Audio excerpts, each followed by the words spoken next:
नमस्कार। प्रादेशिक समाचार के साथ मैं मुग्धा तिवारी। पहले मुख्य समाचार।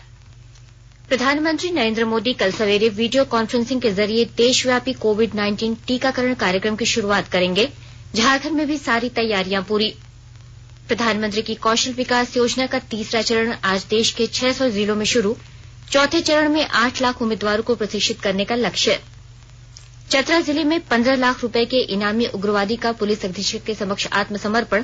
टेरर फंडिंग समेत कई कांडों में था वांछित। और ब्रिस्बेन में भारत के साथ चौथे और अंतिम टेस्ट मैच के पहले दिन का खेल खत्म होने तक ऑस्ट्रेलिया ने पहली पार में 5 विकेट पर 274 रन बनाए।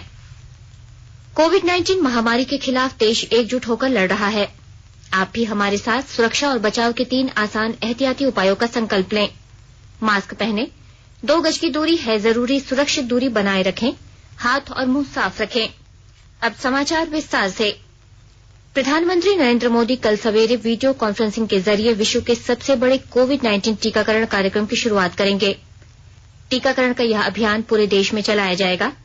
टीकाकरण अभियान की शुरुआत में सभी राज्यों और केंद्र शासित प्रदेशों के 3,600 केंद्र वीडियो कॉन्फ्रेंसिंग के जरिए आपस में जुड़ेंगे। शुरुआत में सभी टीकाकरण केंद्रों पर रोजाना करीब 100 लाभार्थियों को टीका दिया जाएगा। टीकाकरण का यह कार्यक्रम प्राथमिकता के आधार पर चलाया जाएगा। प्रथम चरण में स्वास्थ्य कर्मियों, सरकारी और निजी क्षेत्र के कर्मचारियों और समेकित बाल विकास सेवा से संबंधित कर्मियों को टीके लगेंगे। केंद्रीय स्वास्थ्य तथा परिवार कल्याण मंत्रालय ने कल से शुरू होने वाले कोरोना टीकाकरण के लिए दिशा निर्देश जारी कर दिए हैं। इसके अनुसार प्रत्येक व्यक्ति को टीके की 2 डोज लेनी होगी, जो 28 दिनों के अंतराल पर दी जाएगी। विशेषज्ञों ने बताया कि टीका लेने के लिए निर्धारित दस्तावेज के साथ रजिस्ट्रेशन कराना अनिवार्य होगा। बिना रजिस्ट्रेशन के कोई भी व्यक्ति इस वैक्सीनेशन को प्राप्त नहीं कर पाएगा। तो जब भी आप ये वैक्सीनेशन के लिए जाएंगे, उससे पहले आपको प्रायर रजिस्ट्रेशन जरूर करना होगा। अभी इसके लिए हमारा कोविन ऐप बनाया गया है सरकार द्वारा, जिसमें कि हम जो कि कोविड-19 वैक्सीनेशन इंटेलिजेंस नेटवर्क है, उसमें बहुत सारा डेटाबेस तैयार किया गया है। और उसमें रजिस्ट्रेशन के लिए आपको कुछ जो जरूरी डॉक्यूमेंट्स हैं वो हैं या तो पैन कार्ड या ड्राइविंग लाइसेंस या पासपोर्ट या कोई भी पेंशन डॉक्यूमेंट या कोई मनरेगा स्कीम के अंडर का डॉक्यूमेंट अगर आपके पास है, या कोई पासबुक है, या कोई पोस्ट ऑफिस का डॉक्यूमेंट आपके पास है, या कोई भी सर्विस आईडी जो कि आपको सेंट्रल गवर्नमेंट ने, स्टेट गवर्नमेंट ने या फिर किसी भी पब्लिक लिमिटेड कंपनी ने इश्यू की है, और या फिर कोई हेल्थ इंश्योरेंस स्कीम के अंदर अगर कोई आपके पास स्मार्ट कार्ड है under the scheme of ministry of labour, उसका भी आप उपयोग करके इस ऐप में रजिस्टर कर सकते हैं। झारखंड में कोविड-19 टीकाकरण अभियान के लिए सभी आवश्यक तैयारियां पूरी कर ली गई हैं। राज्य में पहले चरण में लगभग 3.5 लाख हेल्थ वर्कर्स और फ्रंटलाइन वर्कर्स को टीका दिया जाएगा। स्वास्थ्य विभाग द्वारा बताया गया कि टीकाकरण के लिए निबंधित लाभुकों की पहचान सुनिश्चित होने के बाद उन्हें वैक्सीन की डोज दी जाएगी। टीकाकरण केंद्रों में सामाजिक दूरी और सैनिटाइजेशन समेत सभी सरकारी दिशा निर्देशों का पूरा पालन किया जाएगा।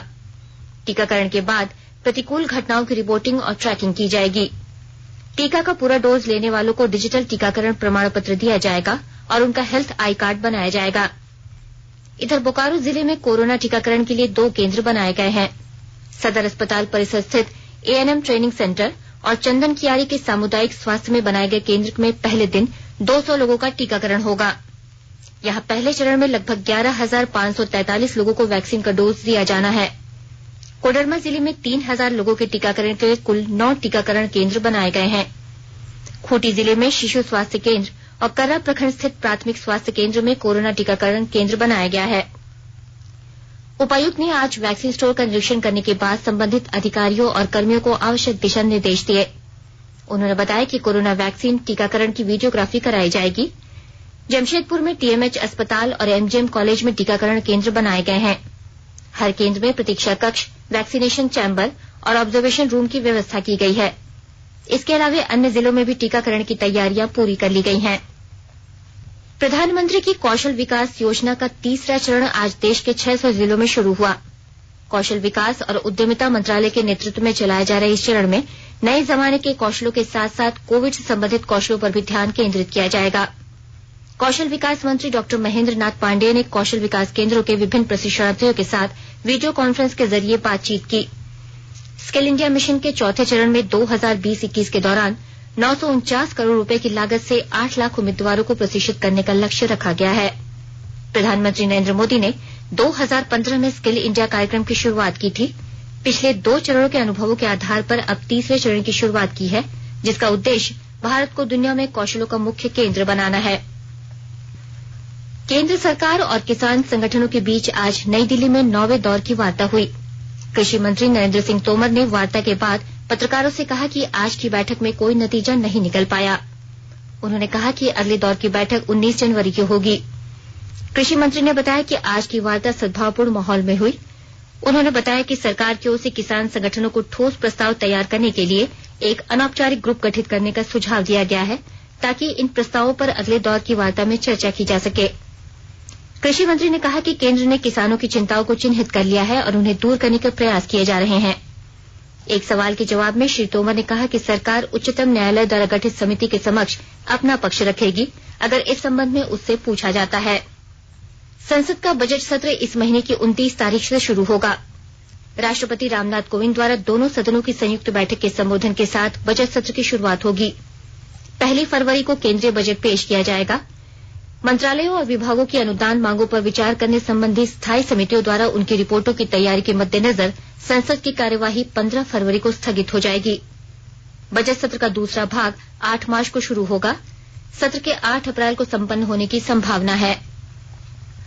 आकाशवाणी के ताजा तरीन समाचारों के लिए आप हमारी वेबसाइट newsonair.com पर लॉग ऑन कर सकते हैं। ताजा समाचार ट्विटर हैंडल @AIRNewsAlerts और Facebook page all India radio news पर भी उपलब्ध है। आप प्रादेशिक समाचार एकांश के ट्विटर हैंडल @AIRNews_रांची और Facebook page AIR news Ranchi के अलावा YouTube channel regional news unit Ranchi पर भी हमारे बुलेटिन सुन सकते हैं। प्रादेशिक समाचार आप आकाशवाणी रांची से सुन रहे हैं और अब पेश है कोरोना से बचाव के कुछ संदेश। कोविड-19 से बचाव और सुरक्षित रहने के 3 उपाय। मास्क लगाएं, 2 गज दूरी है जरूरी, सुरक्षित दूरी रखें, हाथ और मुंह साफ रखें।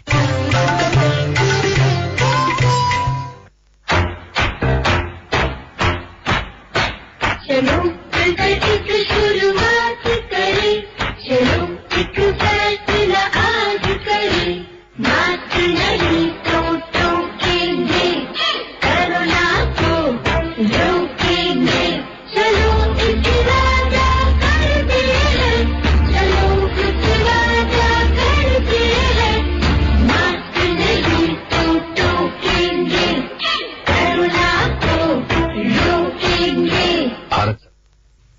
वाणिज्य और उद्योग मंत्री पीयूष गोयल ने कहा कि स्टार्टअप के बीच सहयोग में व्यापक संभावनाएं हैं, क्योंकि इससे नए विचारों को फलने फूलने और युवाओं को मिलकर नवसृजन, आविष्कार और नवाचार का मौका मिलेगा। आज नई दिल्ली में 2 दिन के अंतर्राष्ट्रीय स्टार्टअप इंडिया सम्मेलन प्रारंभ के उद्घाटन सत्र में श्री गोयल ने कहा कि जब हम देश के विभिन्न भागों में साझेदारी की भावना से एकजुट होकर कार्य करेंगे, तो हम एक दूसरे के अनुभवों से नई बातें सीखेंगे। इससे आपस में मदद करने और स्टार्टअप्स के लिए अनुकूल माहौल बनेगा। उन्होंने कहा कि पिछले 5 वर्षों में भारत में 41,000 से अधिक स्टार्टअप कंपनियां स्थापित किए गए हैं और भारत में इनके तेजी से गठन के लिए बेहतरीन माहौल बन गया है। प्रधानमंत्री नरेंद्र मोदी भी कल शाम वीडियो कॉन्फ्रेंसिंग के जरिए स्टार्टअप कारोबारियों के साथ बातचीत करेंगे। 51वां भारतीय अंतर्राष्ट्रीय फिल्म समारोह कल से गोवा में शुरू हो रहा है। समारोह में भारत की 19 फिल्मी हस्तियों के साथ साथ अंतर्राष्ट्रीय फिल्म जगत की 9 हस्तियों की फिल्में प्रदर्शित की जाएंगी, जिनका पिछले वर्ष निधन हुआ था। कोरोना महामारी की वजह से हाइब्रिड फॉर्मेट में आयोजित किए जा रहे इस समारोह में कुल 224 फिल्में दिखाई जाएंगी और यह 24 जनवरी को संपन्न होगा। प्रतिबंधित नक्सली संगठन तृतीय प्रस्तुति सम्मेलन कमेटी TSPC का रीजनल कमांडर और 15 लाख का इनामी उग्रवादी मुकेश गंझू ने आज चतरा जिले में पुलिस अधीक्षक के समक्ष आत्मसमर्पण कर दिया। इस मौके पर पुलिस अधीक्षक ऋषभ झा ने कहा कि पत्रकार हत्याकांड और टेरर फंडिंग समेत कई कांडों में NIA और झारखंड पुलिस को उसकी लंबे समय से तलाश थी। राज्य के श्रम मंत्री सत्यानंद भोक्ता ने कहा है कि लॉकडाउन में घर लौटे प्रवासी मजदूरों को रोजगार उपलब्ध कराने की दिशा में सरकार लगातार काम कर रही है। कोडरमा दौरे पर आए श्रम मंत्री ने कहा कि इसके लिए युवाओं को कौशल विकास का प्रशिक्षण दिया जा रहा है। जो मजदूर यहाँ पर आया है, कुछ लोग को काम भी मिला है, कुछ लोग बाहर जा रहे हैं, उनको काम चाहिए। तो हमारे पास ऑल इंडिया के विभिन्न कंपनियां हैं, जिनके यहाँ 40,000 एकड़ में काम चल रहा है। कई कंपनियां से हम एमयू किए हैं, तो समान वेतन कम से कम 20,000 रुपया पुरुष के लिए और महिलाएं के 15,000। तो कौशल विकास विभाग के तरफ से उनको 3 महीना का प्रशिक्षण देंगे। वो डिग्री की जरूरत नहीं, जो भी हुनर जानना चाहेगा, वो सिलाई मशीन का हो, प्लम्बर काम सीखना चाहते हो, ट्रांसफार्मर को जुआ बनाना चाहता है, रेडियो बनना चाहता है, मोबाइल बनना चाहता है, जिस तरह का काम चाहता है उसको हुनर के ट्रेनिंग देंगे। 3 महीना, 6 महीना, 9 महीने का खर्चा रहने खाने का सरकार देगी। राज्य के पुलिस निदेशक एमवी राव ने कहा है कि झारखंड पुलिस कानून और व्यवस्था को बनाए रखने के लिए सभी समुचित कदम उठाएगी। उन्होंने आज संवाददाता सम्मेलन को संबोधित करते हुए कहा कि राज्य के ओरमांझी में युवती की हुई हत्या मामले का उद्भेदन और आरोपी की गिरफ्तारी में शामिल पुलिस पदाधिकारियों को पुरस्कृत किया जाएगा। उन्होंने कहा कि इस मामले में सोशल मीडिया में justice for Nirbhaya of Ranchi campaign चलाने वालों को पुलिस नोटिस भेजेगी। पुलिस महानिदेशक ने कहा कि मुख्यमंत्री के काफिले पर हमला करने के मामले में 76 नामजदों के खिलाफ प्राथमिकी दर्ज की गई है, जिसमें 36 को गिरफ्तार किया जा चुका है। हजारीबाग जिले में प्रधानमंत्री आवास योजना शहरी के 288 आवासों के लिए लाभुकों को आज स्वीकृति पत्र दिया गया। लाभुकों का चयन लॉटरी के माध्यम से किया गया। इस मौके पर सांसद जयंत सिन्हा ने कहा कि प्रधानमंत्री शहरी आवास योजना का उद्देश्य सभी को अपना घर उपलब्ध कराना है। उन्होंने उम्मीद जताई कि इन आवासों का निर्माण 4 माह में पूरा कर लिया जाएगा। श्री सिन्हा ने कहा कि प्रधानमंत्री आवास योजना में नई तकनीक का उपयोग किया जा रहा है ताकि लोगों को कम कीमत में आवास उपलब्ध हो सके। झारखंड उच्च न्यायालय को राज्य सरकार ने बताया है कि दुकानों में गुटखा और पान मसालों की एक साथ बिक्री नहीं हो रही है। सरकार द्वारा की गई व्यवस्था के तहत जो दुकानदार गुटखा की बिक्री करेंगे वे पान मसाला नहीं बेचेंगे। मुख्य न्यायाधीश डॉ रवि रंजन और न्यायाधीश सुजीत नारायण प्रसाद की अदालत में ऑनलाइन सुनवाई के दौरान सरकार की ओर से यह भी बताया गया कि गुटखा बैन होने से पहले और गुटखा बैन होने के बाद इससे बीमार होने वाले लोगों का आंकड़ा जुटा रही है। सरकार के जवाब के बाद अदालत ने राज्य में गुटखा की बिक्री बंद करने संबंधी दायर जनहित याचिका का निष्पादन कर दिया है। ब्रिस्बेन में भारत के साथ खेले जा रहे चौथे और अंतिम टेस्ट मैच के पहले दिन का खेल खत्म होने तक ऑस्ट्रेलिया ने पहली बार में 5 विकेट पर 274 रन बना लिए हैं। इससे पहले ऑस्ट्रेलिया के कप्तान टिम पैन ने टॉस जीतकर पहले बल्लेबाजी करने का फैसला किया। ऑस्ट्रेलिया के लिए मार्नस ने 108 रनों की पारी खेली। भारत के लिए टी नटराजन ने 2 और मोहम्मद सिराज, शार्दुल ठाकुर तथा वॉशिंगटन सुंदर ने 1-1 विकेट लिए। भारत ने इस टेस्ट मैच को लेकर टीम में 4 बदलाव किए हैं। वॉशिंगटन सुंदर और टी नटराजन ने टेस्ट डेब्यू किया है। और अब संक्षिप्त खबरें। देवघर जिले में 25 जनवरी को आयोजित होने वाली राष्ट्रीय मतदाता दिवस की तैयारियों को लेकर उपायुक्त ने अधिकारियों के साथ बैठक की। उन्होंने कहा कि जिला स्तर, अनुमंडल स्तर, प्रखंड स्तर पर होने वाले इस समारोह में कोविड-19 के दिशा निर्देशों का पूरी तरह पालन किया जाए। गिरिडीह जिले के गांवा थाना क्षेत्र के कर्मा घाटी जंगल से बरामद महिला के शव मामले का पुलिस ने खुलासा कर लिया है। जिले के पुलिस अधीक्षक अमित रेणु ने आज बताया कि महिला की हत्या के आरोप में उसके ससुराल के 7 लोगों को गिरफ्तार कर लिया गया है। इस हत्याकांड में इस्तेमाल वाहन को भी पुलिस ने बरामद कर लिया है। दुमका जिले में राष्ट्रीय युवा सप्ताह के तहत आज रक्तदान शिविर का आयोजन किया गया। नेहरू युवा केंद्र और भारतीय रेड क्रॉस सोसाइटी की ओर से लगाए गए इस शिविर में कई स्वयंसेवकों ने रक्तदान किया। अंत में मुख्य समाचार एक बार फिर। प्रधानमंत्री नरेंद्र मोदी कल सवेरे वीडियो कॉन्फ्रेंसिंग के जरिए देशव्यापी कोविड-19 टीकाकरण कार्यक्रम की शुरुआत करेंगे। झारखंड में भी सारी तैयारियां पूरी।